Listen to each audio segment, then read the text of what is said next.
exhibition of my work called Coming Through Strange at the Hionas Gallery on the Lower East Side.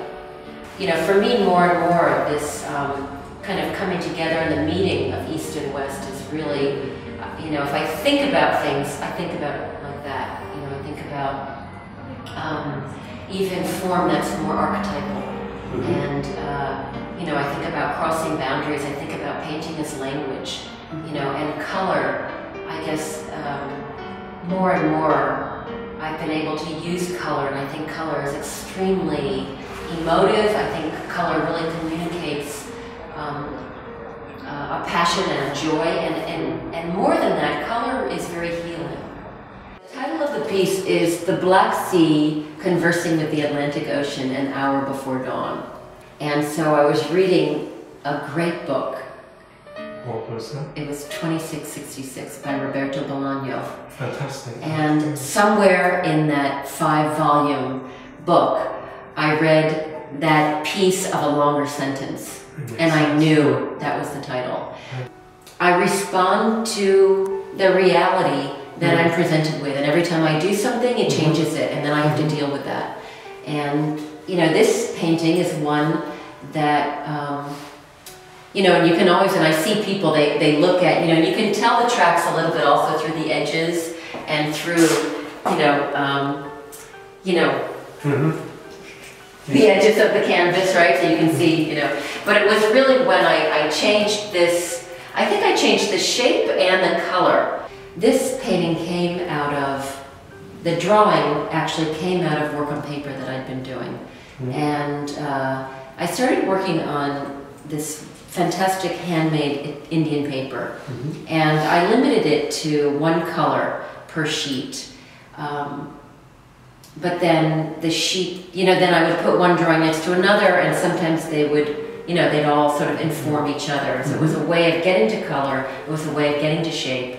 Yeah, Alex Katz is also a very, very important artist for me, because I really looked at how he, you know, the studies he did and how he utilized that, and in a sense the preparatory work, so that when he got to the canvas, he actually could get involved with the touch and the stroke, and it could be, and have that kind of vitality right there. If I think back, there was a period when I was actually putting fabrics in the paintings, and it was very liberating, because I would go to the fabric store like I would go to the paint store. It was the first time that I sort of allowed myself this kind of freedom.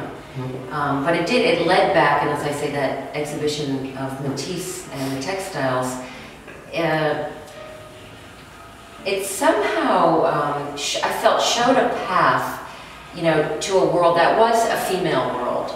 And, you know, he brings to it an intellect, you know, and Matisse, you know, he wrote, and he was, I mean, he was French, and he was of his time and all that, but I think he was somehow aware of something. And I have a real image of Matisse painting in the south of France while the soldiers are, you know, parading by his window, you know, and he doesn't even stop to look, and he keeps on working.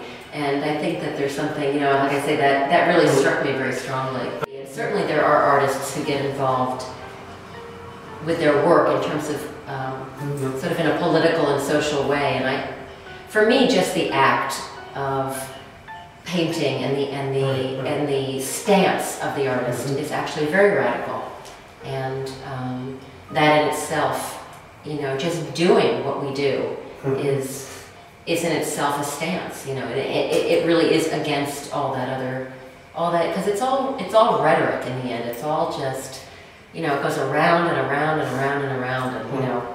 You know, this painting too, as I say, I decided to call it Coming Through Strange, which the title came from a number of places.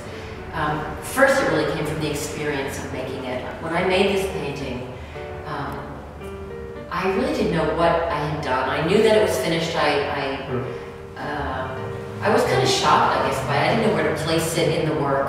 You know, it didn't line up. I've never been somebody who, I've never been kind of Mondrian step by step, you know.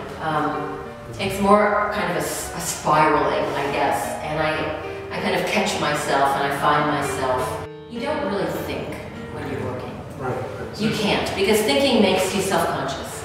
And you have to, it's like dancing to me. If you think about what you look like when you dance, you freeze. But you absolutely have a framework. And that's what I say, if I think about, you know, the drawing of this, it comes from a number of places. I mean, there's definitely the circular, right, which has shown up before, and then there's kind of the angular or the, you know, there's kind of this pattern moving through it.